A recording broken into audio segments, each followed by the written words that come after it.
Olá, bem-vindos ao programa Diálogos. O convidado de hoje é alguém muito especial, um artista cubano considerado um dos maiores escritores hoje da América Latina e que tem uma visão crítica em relação ao continente e ao seu próprio país. Vamos ver de quem se trata.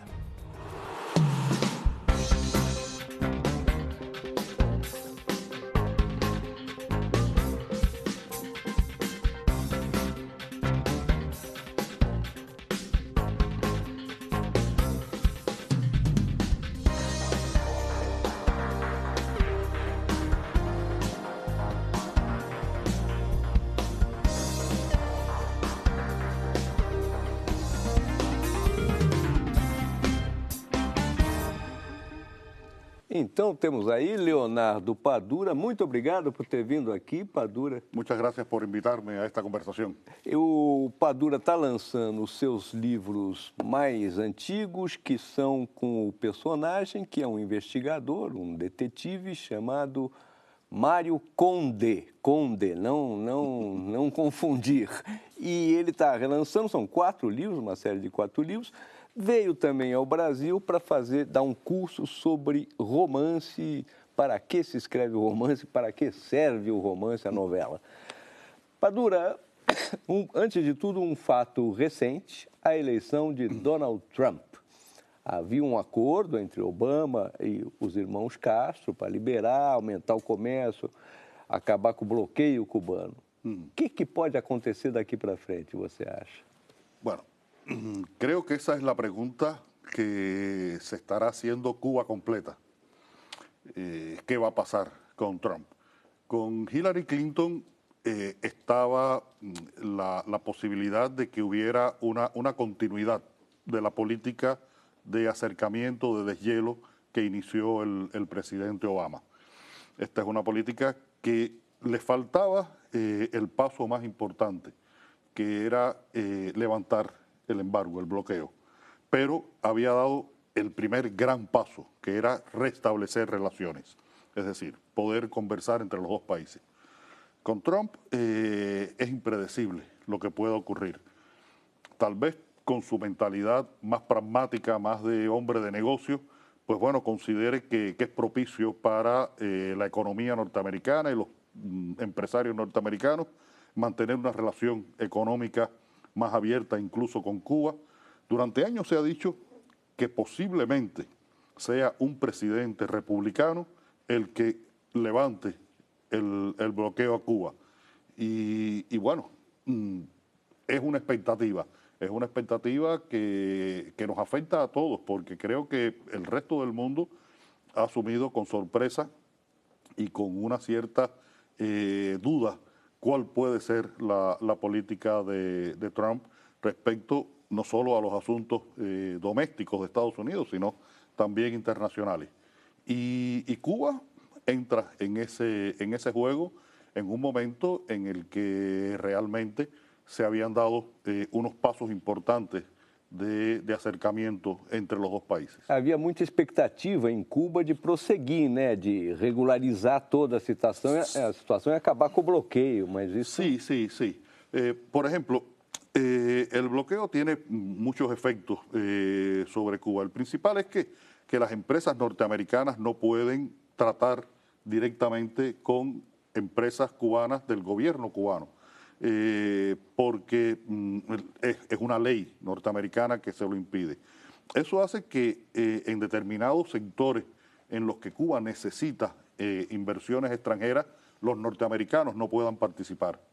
Pero tampoco pueden venir como simples turistas a Cuba. Si vas ahora a La Habana, te la vas a encontrar llena de norteamericanos, pero vienen con licencias académicas, religiosas, deportivas, en fin, hay toda una serie de grupos que pueden viajar a Cuba, pero no como turistas. Y eso hubiera sido un elemento movilizador importante de la economía cubana. Hoy, para llegar acá a estos estudios del lugar donde estoy, en Sao Paulo, me demoré más de 1 hora en llegar. Y un vuelo de La Habana a Miami son 42 minutos. Agora o trânsito paulista é uma coisa... Entonces, es que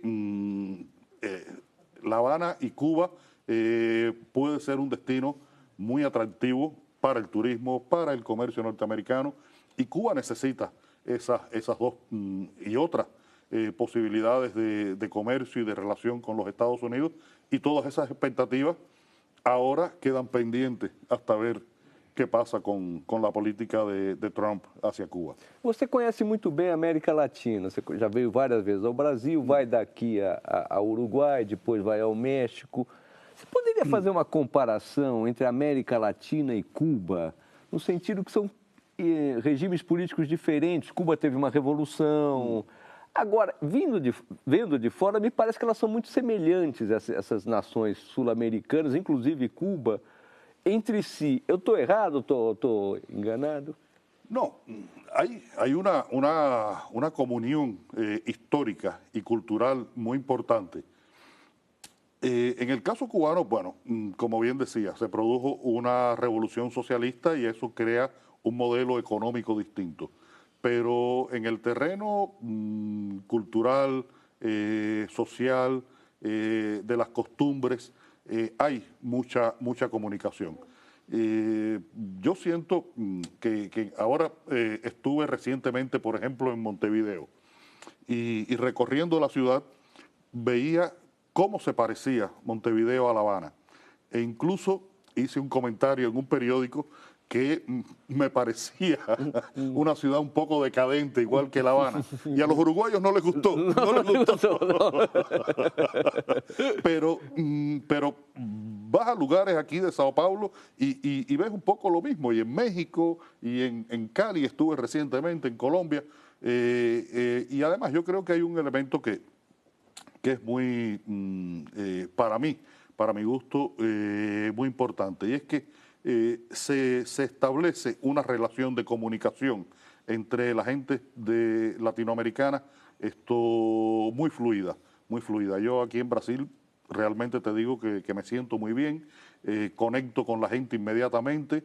El hecho de que yo hable español y me hablen en portugués no es una barrera, no es una barrera. Yo los entiendo, ustedes me entienden y podemos comunicarnos, y me siento realmente en un mundo que também me pertence. Agora, mas também há um destino, vamos dizer, econômico e político muito parecido. O seu país, a Cuba, ou o Brasil, ou o México, sempre parece que vai começar e não começa, né? Vai desenvolver, vai progredir e é barrado. Você sente isso?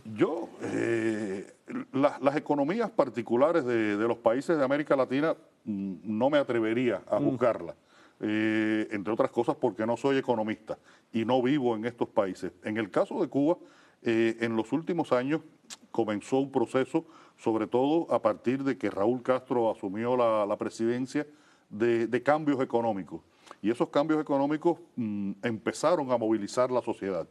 Pero resulta que este año hay un retroceso económico. No va a haber prácticamente crecimiento en Cuba, o no va a haber crecimiento económico de los índices del Producto Interno Bruto.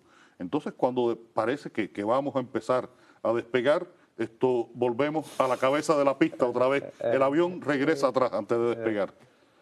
Agora, e parece que está chegando ao fim um ciclo na América Latina. Agora, Brasil, PT acabou, Bolívia, Evo Morales com dificuldades, mesmo Uruguai, Argentina e Cuba também. Cuba está parada, está estagnada. Você acha que o destino latino-americano está chegando a uma encruzilhada, algo diferente? Es un momento complicado para América Latina, porque de pronto hubo una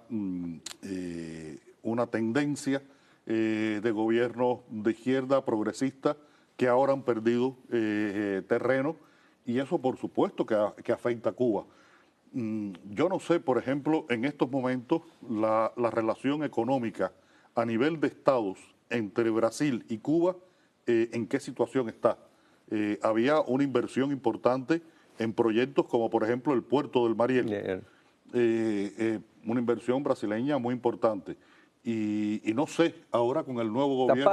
Está parada. Porque até uma das empreiteiras que estava trabalhando, a Odebrecht, está aqui fazendo delação premiada, muito incriminada, está parada. Bueno, entonces es muy complicada la situación, además en un contexto de crisis económica bastante generalizado.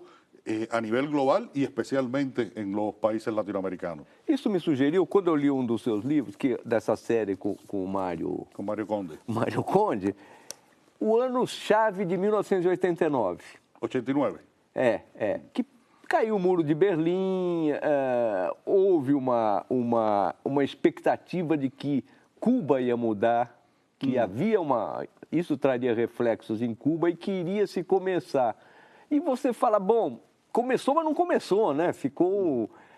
¿Es algo semelhante, se acha o no? En el año 89 todavía existía la Unión Soviética y todavía Gorbachev pretendía que era posible reformar el sistema. La Glasnost, la perestroika, cae el muro de Berlín y comienza un proceso histórico, bueno, que todos conocemos. Y Cuba pierde prácticamente toda su relación comercial, que dependía de la Unión Soviética y los países de Europa del Este. Y empezó un periodo terrible en la vida cubana, de unas carencias absolutas. No había electricidad, no había comida, no había transporte, en fin, fue lo que se llamó el periodo especial, que curiosamente, cuando yo hablo del periodo especial en los países de América Latina, todo el mundo sabe de qué estoy hablando. Se patentizó el término. Y fue un momento en el que la economía cubana tocó fondo, la vida social cubana tocó fondo, y a partir de ahí, bueno, empezaron ciertos procesos de recuperación. Se empieza a pensar en la industria turística, por ejemplo, que te hablaba hace un rato de la relación con los norteamericanos, y se comienzan a tratar de buscar opciones, soluciones. Eso después hubo como un momento de inmovilización y después un momento de lo que se llama la actualización del modelo cubano que está tratando de hacer Raúl Castro.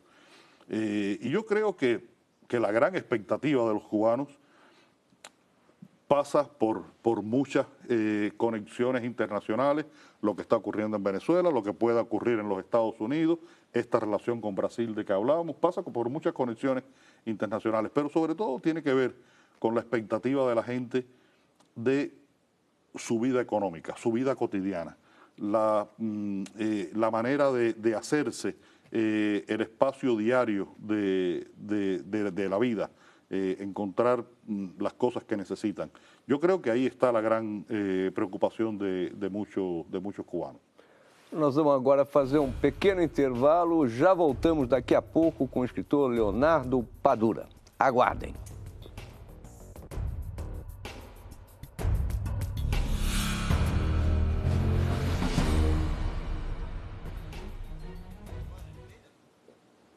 Voltamos com Leonardo Padura, o escritor cubano mais famoso fora de Cuba, e não sei se dentro de Cuba ainda é famoso. Mas antes de mudar de assunto, ainda uma questão política, Padura. Você participou, você era jovem, você era criança quando teve a Revolução, mas depois você esteve lá, trabalhou na imprensa cubana, viveu, não saiu, não se exilou. Você se considera ainda um castrista, um socialista ou não? Yo soy un cubano que vive en Cuba. Hay un sistema político. Ese sistema político existe desde que yo era un niño. Me eduqué en él. No soy un opositor. No tengo opciones políticas, es decir, no participo de opciones políticas. Hay cosas en Cuba con las que estoy de acuerdo, cosas con las que no estoy de acuerdo. En esas cosas con las que no estoy de acuerdo lo digo cuando creo que tengo que decirlo, y hago mi trabajo como escritor con una conciencia ciudadana.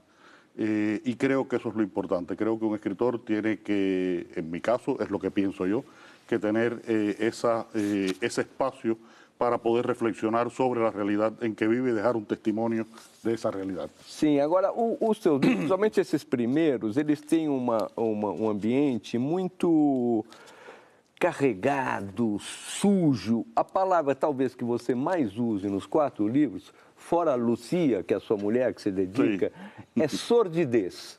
Usa a palavra sordidez. São há uma sordidez permanente em Havana, nessa coisa. Isso tem algo político, você acha ou não? Puede tener, la literatura tiene que ser capaz de provocar diversas lecturas y puede tener una lectura política. Fundamentalmente, yo creo que mi visión de la realidad a través de mis libros es una visión de lo social. En novelas como esta de la serie de Las Cuatro Estaciones en La Habana, con el personaje de Mario Conde, yo examino trabajo distintos problemas de la sociedad cubana. Uno puede ser, por ejemplo, la corrupción, sí. Otro puede ser la represión que hubo en una época sobre los homosexuales, el abuso de poder, la doble moral, y eso puede tener una lectura política. Pero yo como escritor, y como te decía antes, no comulgo políticamente, yo comulgo socialmente y hago esa reflexión desde una perspectiva social. Que haya lecturas políticas, la puede haber. En una novela como El hombre que amaba a los perros, es inevitable que haya lecturas políticas porque es una novela que trata de un hecho político, que fue el asesinato de Trotsky, además de un hecho criminal, pero fue un hecho fundamentalmente político. Pero yo trato de que la política nunca se convierta en la primera lectura de mis libros. Eso lo puede hacer el lector después. Você também teve aqui em São Paulo, você deu um curso sobre romance, novela. Eu te pergunto, a novela, o romance, você considera ainda a arte por excelência para entender uma sociedade ou não? Porque diz que o romance está en crisis, entonces... No, se está hablando de la crisis de la novela desde hace mucho tiempo. Yo creo que el audiovisual tiene una fuerza muy grande en el mundo contemporáneo. Creo que el siglo XX es el siglo del cine y el siglo XXI va a ser el siglo de lo digital y después no se sabe qué cosa va a pasar. De todas maneras, la novela sigue ocupando un espacio en esa capacidad reflexiva sobre la realidad. Yo mismo como novelista me considero un cronista de una realidad, de una época, de un tiempo.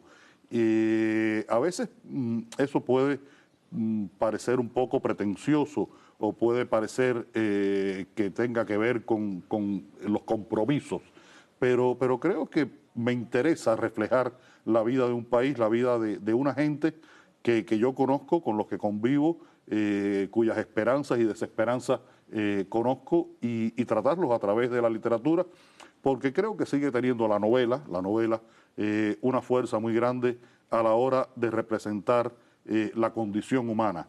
En este curso yo menciono varias veces lo que Flaubert en su época, cuando escribe Madame Bovary, fue criticado por los críticos oficiales y le decían que había presentado la parte sórdida de una realidad. Y Flaubert respondió con una frase que a mí me encanta, dice: yo solo quise llegar al alma de las cosas.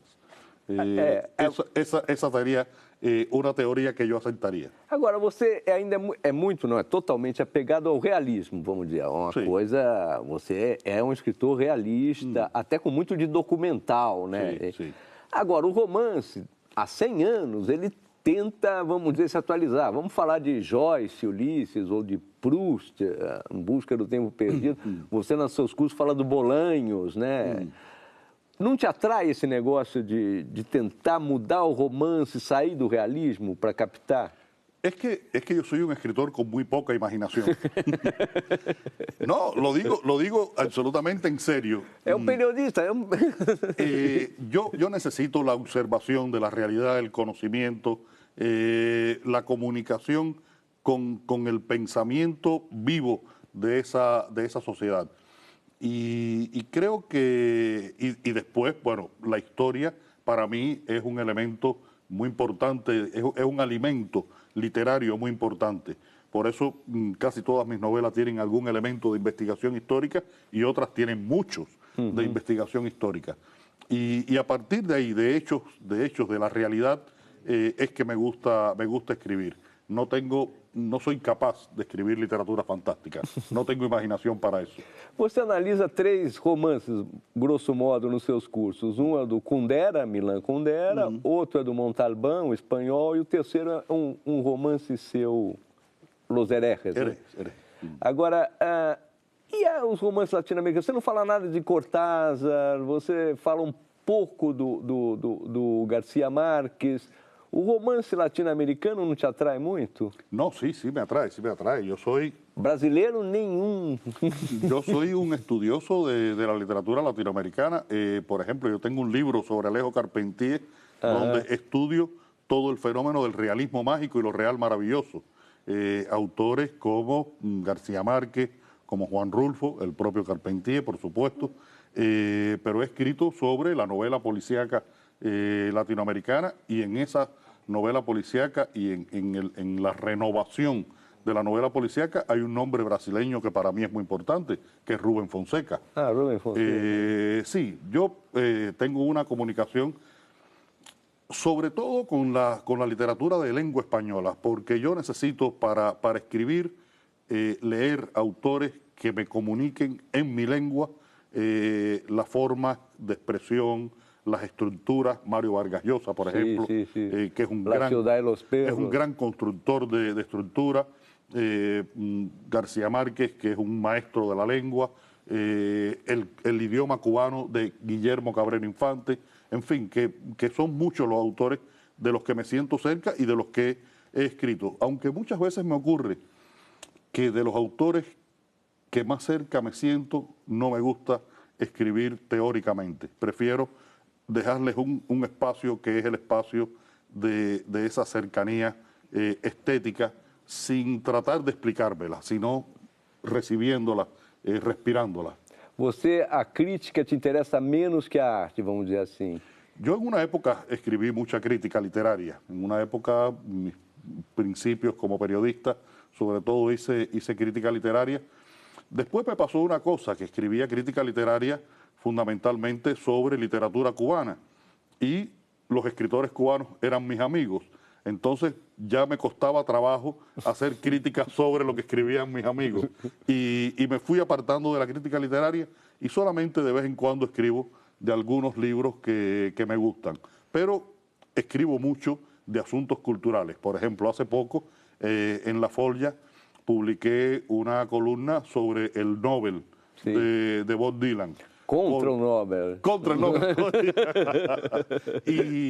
y son temas que por supuesto me interesan, pero ya la crítica, el ensayo, es que soy, en estos momentos soy más novelista que otras cosas, y he tenido además la posibilidad de escribir algunas cosas para el cine, que te digo que no me gusta escribir para el cine, pero me atrae tanto que termino enganchado em essas redes. Bom, infelizmente nós vamos ter que encerrar, Padura, porque já encerrou o tempo, aliás, já vencemos o... Já se passou o tempo? Já se passou. Pero que é isto? Vamos ter que encerrar, mas tivemos aqui Leonardo Padura, foi um grande prazer recebê-lo. Voltamos na semana que vem. Esse programa não está sendo ao vivo porque vai entrar depois a legenda, mas nos vemos todas as quintas-feiras às 11 horas, programa Diálogos. Até lá!